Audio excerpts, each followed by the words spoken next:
The grand chamber of the Galactic Council fell silent as the emergency warning lights pulsed a deep red across its crystalline walls. Around the circular table, representatives of the most advanced civilizations in the known universe sat in uncomfortable silence. Their usual pride and confidence had vanished, replaced by fear and desperation. Elder Mark, the oldest member of the council, stood up slowly. His silver skin reflected the warning lights as he gestured toward the holographic display in the center of the room. "Another system has fallen," he announced, his voice heavy. "The Void Swarm has consumed the entire bright star cluster. 10 billion lives. Gone." The display showed a mass of swirling darkness moving through space, devouring everything in its path. Stars dimmed and disappeared as the swarm passed through them. Planets crumbled. Life simply ceased to exist. Representative Alex of the Starborn, whose people had mastered space travel thousands of years ago, slammed his fist on the table. "This is impossible. We have weapons that can shatter planets. We have ships that can outrun light itself. How can we be powerless against this thing?" Around the table, other representatives shifted uncomfortably. The Starborn were considered the most advanced species in the galaxy. If they couldn't stop the swarm, what hope was there? "Our latest defense fleet was destroyed in minutes," reported Admiral Jane of the Defense Force. She looked tired, her blue uniform wrinkled from countless hours of battle planning. "The swarm simply absorbed our energy weapons. Physical weapons pass right through it. It's like fighting a nightmare." The hologram updated, showing the swarm's predicted path. Elder Mark pointed to the outer sections of the galaxy. "At its current speed, the swarm will reach the outer rim colonies in 3 standard months. We're looking at the death of trillions." "Then we must evacuate," declared Representative Robert of the Trade Worlds. His multiple eyes blinked rapidly, a sign of his species' distress. "We can't save everyone, but we can save some. The inner worlds have enough space." "Abandon the outer colonies," interrupted Council Member Lisa, her voice sharp. "Those are people out there, not numbers on a chart." The argument that followed was heated but pointless. No one had a better solution. The most advanced civilizations in known space, with technology that would seem like magic to lesser species, were reduced to arguing about who to save and who to leave behind. In the corner of the chamber, a junior aide named Peter watched with growing horror. He had only started working at the council 3 months ago, proud to serve among the greatest minds in the galaxy. Now he watched those same brilliant beings crumble in the face of extinction. The hologram continued its emotionless display, showing system after system in the swarm's projected path. Thousands of years of civilization, countless species and cultures, all facing obliteration. The void swarm moved like a vast cosmic predator, consuming everything in its path without slowing or showing any sign of intelligence they could reason with. "What about the barrier project?" someone asked desperately. Admiral Jane shook her head. "Failed. The energy shield lasted 3 minutes before the swarm absorbed it. We lost another research station." The chamber fell silent again, broken only by the soft hum of the hologram projector. The warning lights continued their slow pulse, painting the scene in shades of blood red. The greatest minds in the galaxy had no answers, no solutions, no hope to offer. Elder Mark looked around the table, his ancient eyes heavy with sorrow. "We will reconvene tomorrow to discuss evacuation plans. For now, I suggest you all contact your worlds. Tell them." He paused, his voice breaking slightly. "Tell them to prepare for the worst." As the council members filed out, the hologram continued its silent display of destruction. In the darkness of space, the void swarm moved forward, unstoppable, unknowable, bringing with it the end of everything they had built over thousands of years. All hope was lost, or so they thought. The old radio telescope in New Mexico picked up the signal first. At first, the scientists thought it was a glitch. The pattern was too regular, too deliberate to be natural. Within hours, similar reports came in from observatories around the world. Someone was trying to contact Earth. 3 days later, Tom Reed stood in front of the United Nations, his hand steady despite the weight of the moment. As Earth's leading expert in theoretical alien communications, he had been chosen to represent humanity in this historic moment. What no one expected was the desperation in the alien message. "They're not coming to welcome us to the galactic community," Tom explained to the stunned assembly. "They're coming to ask for help." The ship that landed in the middle of the UN headquarters was unlike anything humans had imagined. It seemed to bend light around itself, its surface shifting like liquid metal. From it emerged beings that looked both familiar and alien, humanoid but clearly not human. Elder Mark, his silver skin now dulled with exhaustion, addressed the UN directly. "We apologize for this. Unorthodox first contact. But we have no time for traditional protocols. Our galaxy is dying." The presentation that followed left the human delegate speechless. Videos of entire solar systems vanishing into darkness. Reports of failed defensive measures. Projections showing the inevitable spread of the void swarm. When the council members finished their explanation, they expected the usual reaction: fear, panic, perhaps even denial. Instead, Tom Reed raised his hand and asked a question that would change everything. "Has anyone studied what the swarm is avoiding?" The council members looked at each other in confusion. Elder Mark leaned forward. "Avoiding? The swarm doesn't avoid anything. It consumes everything in its path." Tom walked to the holographic display, pointing at certain areas. "Not quite. Look here and here. The swarm's path curves around these regions. It's subtle, but the pattern is there." Admiral Jane stood up sharply. "That's impossible. We've analyzed every aspect of the swarm's movement." "With respect," Tom replied, pulling up more data, "you've been so focused on stopping it, you haven't tried understanding it. Every living thing, no matter how powerful, has something it avoids. Even bacteria will move away from certain conditions." The council members whispered among themselves. Representative Alex scoffed loudly. "And I suppose you humans, with your primitive technology, can solve what the greatest minds in the galaxy couldn't." Tom smiled slightly. "Sometimes the greatest minds can overthink a problem. We humans are good at seeing simple solutions. We're also very good at surviving against impossible odds." Elder Mark studied Tom carefully. "Your species hasn't even mastered faster than light travel. What makes you think you can help?" "Because we're still here," Tom answered simply. "Our history is full of moments where all hope seemed lost. The Ice Age, the Black Death, World Wars, climate crisis. Each time, we survived not because we were the strongest, but because we learned to understand our enemies." The room fell silent. Elder Mark conferred quietly with the other council members. Finally, he turned back to Tom. "Very well. Humanity will be granted temporary access to our data and research facilities. But we warn you, if your species interferes or delays our evacuation plans, the consequences will be severe." As the meeting ended, Admiral Jane approached Tom privately. "That pattern you noticed, how did you see it so quickly?" Tom shrugged. "When you grow up watching nature documentaries about predators hunting prey, you learn to spot movement patterns. Sometimes the biggest threats follow the simplest rules." Looking out the window at the alien ship, Tom felt the weight of what was coming.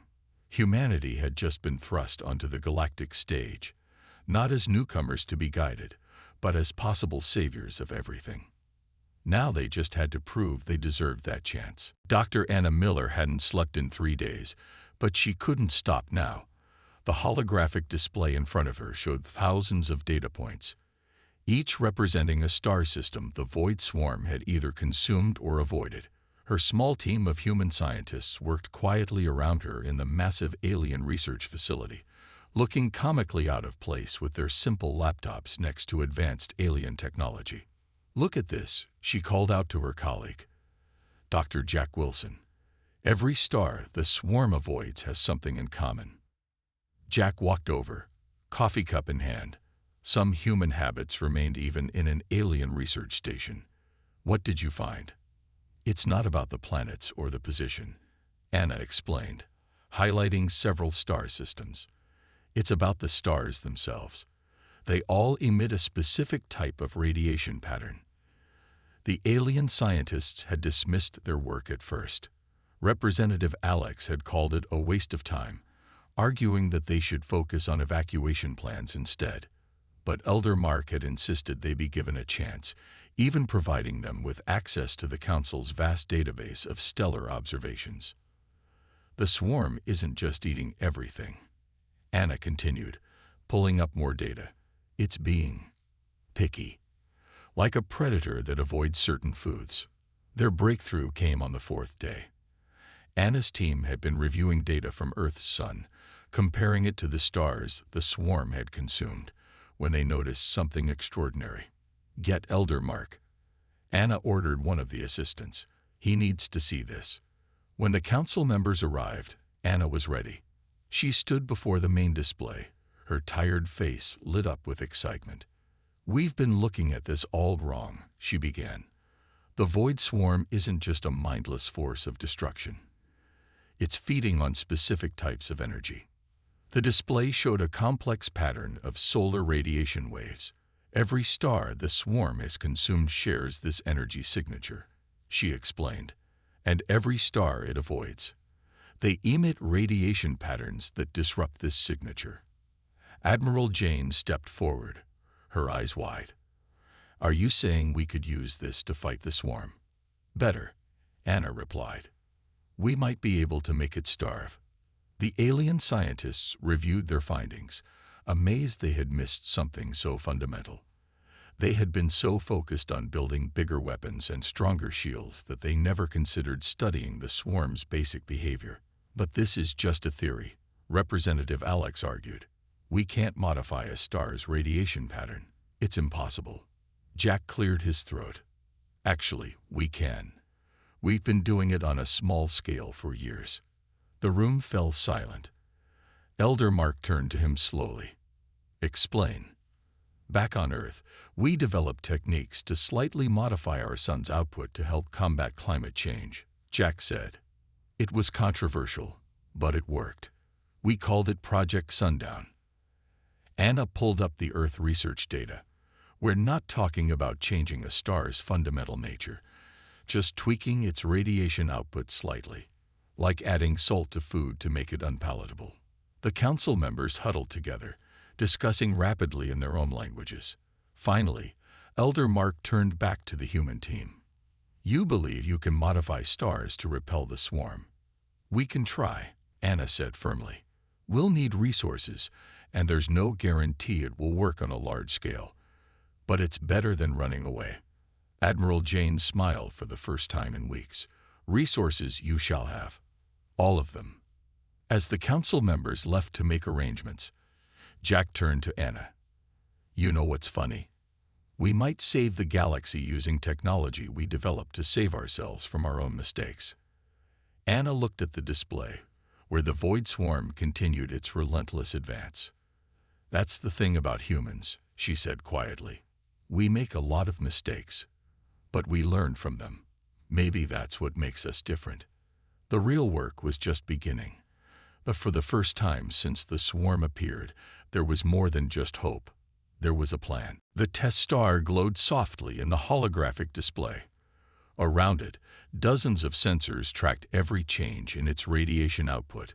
The combined scientific teams, human and alien, watched nervously as the modified solar probe approached its target. Launching solar modifier in 3, 2, 1. Jack's voice was steady despite the pressure. This was their first full-scale test, and failure wasn't an option. The void swarm had already consumed 3 more systems while they worked on the solution. The probe, built using a combination of human designs and alien technology, disappeared into the star's corona. For several tense minutes, nothing happened. Then the star's color began to shift, ever so slightly. It's working, Anna whispered, watching the readings. The radiation pattern is changing exactly as we predicted. Representative Alex stood at the back of the room, arms crossed. A single star is meaningless. The swarm consumes entire clusters at once. Maybe, Tom Reed replied from his position near the main console. But every solution starts with a single step. He had been working as the bridge between the scientific team and the council, translating human ideas into terms the aliens could understand. The celebration was cut short by an urgent message. Admiral Jane's hologram appeared in the center of the room. "The swarm has changed course," she announced. "It's heading toward the test site." Everyone froze. This wasn't part of the plan. They weren't ready for a direct confrontation yet, but the void swarm, as if sensing their attempts to stop it, had turned directly toward their modified star. "All ships, fall back to safe distance," Admiral Jane ordered. "We can't lose any more vessels." The next hour was the longest of their lives. They watched as the massive dark cloud of the swarm approached the test star. But when it got within range, something extraordinary happened. The swarm stopped. "Look at this." Anna pointed to the readings. "The modified radiation pattern. It's actually pushing the swarm back." The dark mass of the void swarm twisted and churned, like smoke in a wind. For the first time since it appeared, it seemed confused. Then, slowly, it began to move away from the star. The room erupted in cheers. Even Representative Alex looked impressed. "It actually worked," he muttered. But their victory was short-lived. As they watched, the star began to flicker. "The modification process is burning through the star's fuel too quickly," Jack reported, his voice tense. "At this rate, it'll burn out in months instead of millions of years." Elder Mark stepped forward. "Can this be fixed?" Anna shook her head. "The radiation pattern that repels the swarm requires the star to burn hotter and faster. We can modify the process, but we can't eliminate the cost."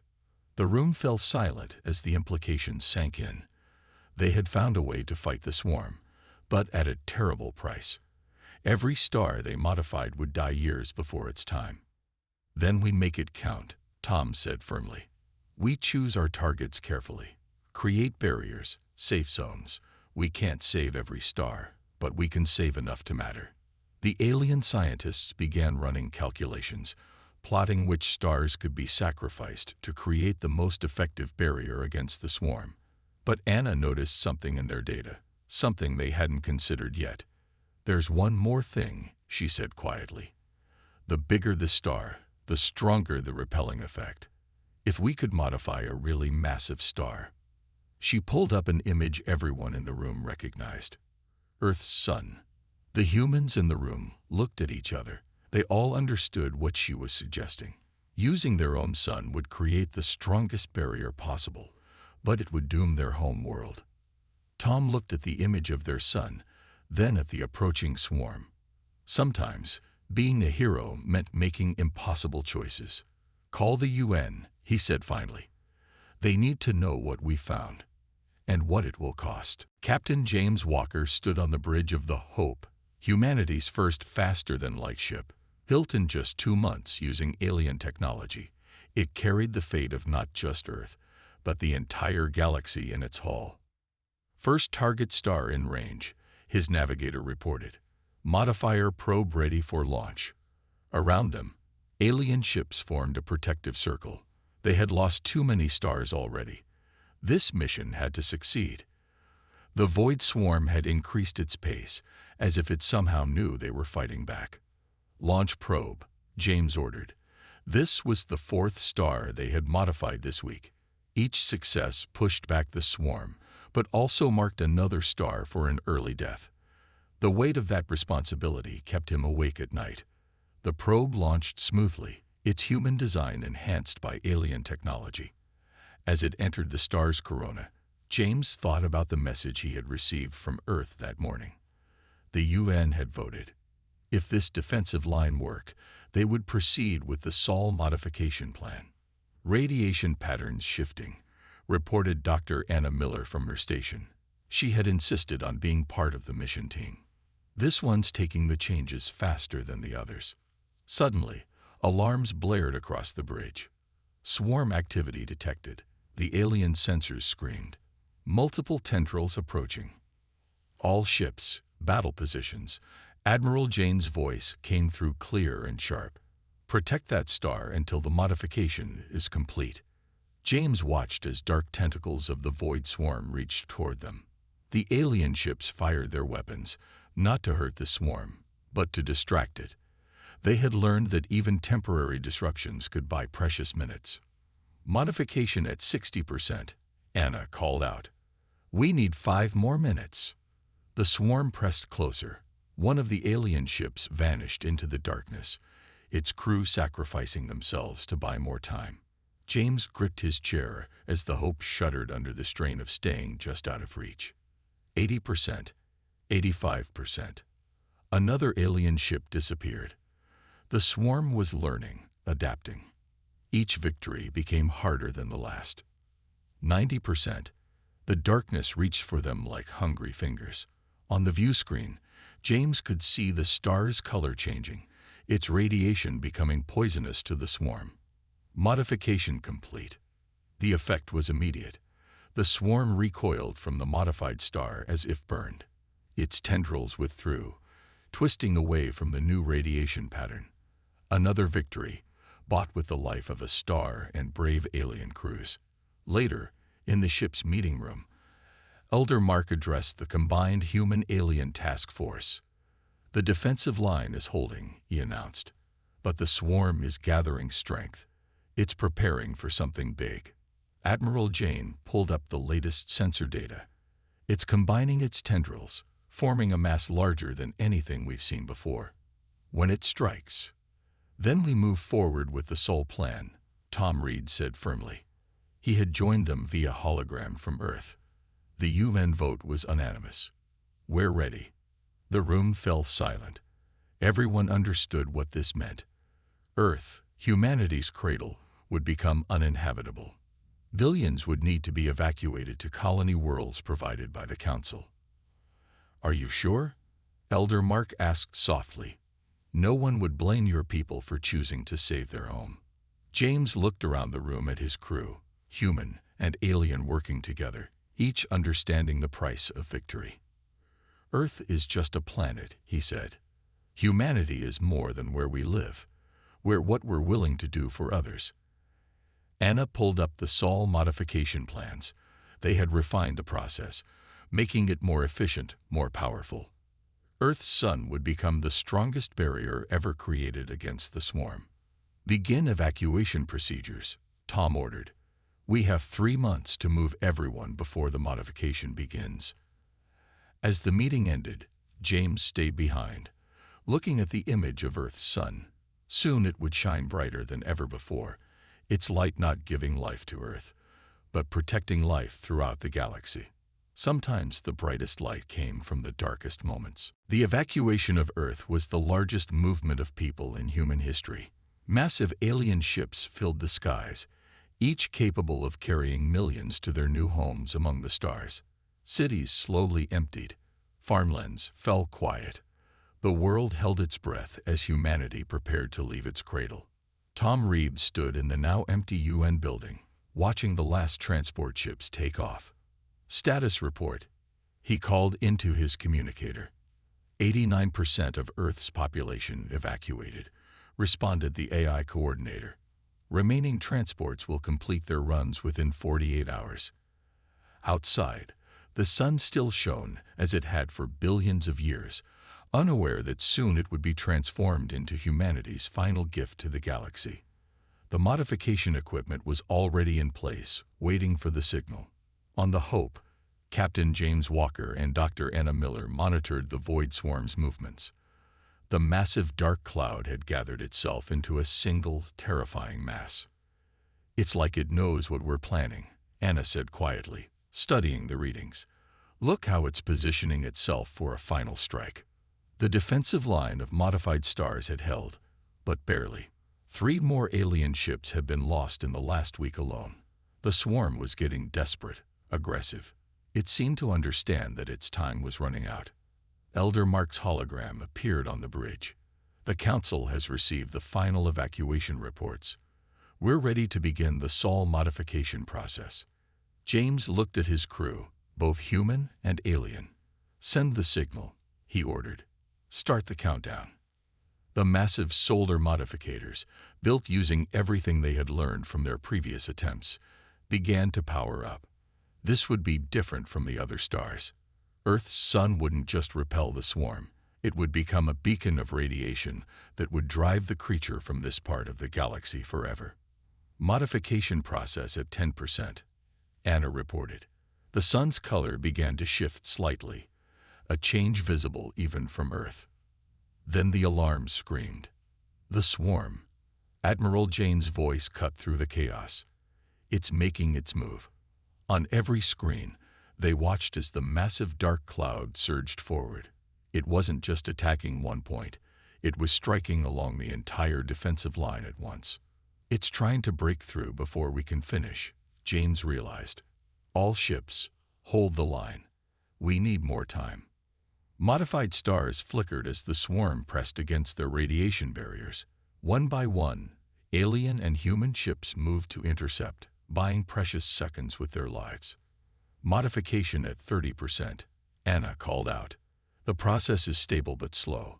We need another hour. The swarm pressed harder. A gap opened in the defensive line as one of the modified stars finally burned out. Dark tendrils reached through, hungry for the energy of unprotected systems. We're losing the perimeter, Admiral Jane shouted. We can't hold it back. Tom's voice came through from Earth, where he watched with the last remaining humans on the planet. Divert power from the planetary shields, he ordered. Put everything into the modification process. But sir, someone protested, without the shields. Earth is already lost to us, Tom said firmly. Save everyone else. The extra power surged through the modificators. The sun's color shifted faster now, its radiation patterns changing to become the swarm's perfect poison. 60%, 70%, 80%. The swarm sensed the change coming. Its mass twisted toward Earth's solar system, determined to stop the process. But it was too late. Modification complete. The sun flared with new energy. The radiation burst outward in a massive wave, catching the swarm mid-attack. For the first time, they heard something. A scream that echoed through space itself as the massive dark cloud recoiled. From the Hope's Bridge, James watched as humanity's homestar became its greatest weapon. The swarm didn't just retreat. It fled, its massive form breaking apart as it desperately tried to escape the deadly radiation. Earth itself was already beginning to change. The modified sun would make it uninhabitable within months. But as Tom Reed watched his world's last sunset, he smiled. They had done it. The price was high, but the galaxy would live. 5 years had passed since Earth became uninhabitable. The modified sun still shone with its protective light, keeping the void swarm at bay. What remained of the dark entity had retreated to the farthest corners of the galaxy, broken and diminished. Tom Reed stood at the window of the new Galactic Council chamber, built on a colony world now called New Terra. Behind him, representatives from dozens of species debated the future. But his eyes were fixed on the holographic image of Earth, now a scared, empty world bathed in the fierce light of its transformed sun. The latest readings confirm it. Dr. Anna Miller reported to the assembled council. The swarm has lost over 95% of its mass. The remaining fragments are too small to pose any significant threat. Elder Mark, his silver skin reflecting the chamber's lights, stood slowly. Then it is truly over. After all these years, we can finally say we are safe. The chamber erupted in applause. But Tom noticed how every eye, both alien and human, turned toward the Earth delegation. Victory had come at a price few could have imagined. Admiral Jane, now commanding the combined fleet that patrolled the defensive star network, stepped forward. We've learned to maintain the modified stars more efficiently. They'll last longer than our first estimates. Earth's sun will stand guard for at least another 1,000 years. Captain James Walker, his uniform now bearing the insignia of both Earth and the Galactic Council, added his own report. Human colonies are thriving on 17 worlds. Our population has almost returned to pre-evacuation levels. But it was Representative Alex who surprised everyone. The once skeptical alien approached Tom Reed with a small crystal in his hands. "The Council has made a decision," Alex announced. "From this day forward, this chamber will be known as the Earth Memorial Hall. And this," he held up the crystal, which projected an image of the solar system as it once was, "will remind all future generations of what humanity sacrificed to save us all." Tom touched the crystal gently. "We only did what anyone would have done." "No," Elder Mark corrected. "We ran. We hid. We tried to save ourselves. Your people chose to save everyone, even at the cost of their own world. That is not common, Tom Reed. That is extraordinary." Anna stepped forward with another announcement. "The human-alien science team has made a breakthrough. We found a way to create artificial habitats that can withstand the modified sun's radiation. In a few centuries, Earth might be habitable again." The news rippled through the chamber, but Tom noticed how few humans seemed excited by the prospect. Earth had been their cradle, but they had grown beyond it now. Humanity had found its place among the stars. The council session ended with a new law being passed. Any species seeking membership in the Galactic Council would first need to demonstrate their willingness to help others, even at great cost to themselves. They called it the human standard. Later, Tom stood with Anna and James on the observation deck, watching the ships come and go from the spaceport below. Human children played with alien young, their laughter mixing together in the artificial atmosphere. "Do you ever regret it?" Anna asked quietly. "Giving up Earth?" Tom watched as a group of young scientists, human and alien together, huddled over some new discovery, their excitement transcending species barriers. "Earth taught us everything we needed to know," he replied. "How to adapt, how to survive, how to sacrifice for something bigger than ourselves. But mostly," he gestured at the thriving community below, "it taught us that home isn't a place. It's the people you choose to protect." Above them, distant stars twinkled, some natural, some modified. And at the heart of the defensive network, Earth's sun still burned brightly, its modified light a constant reminder that in humanity's darkest hour, they had chosen to become a light for others. The Void Swarm had taught the galaxy about fear, but humanity had taught it something far more powerful: hope. And that, in the end, was the greatest victory of all.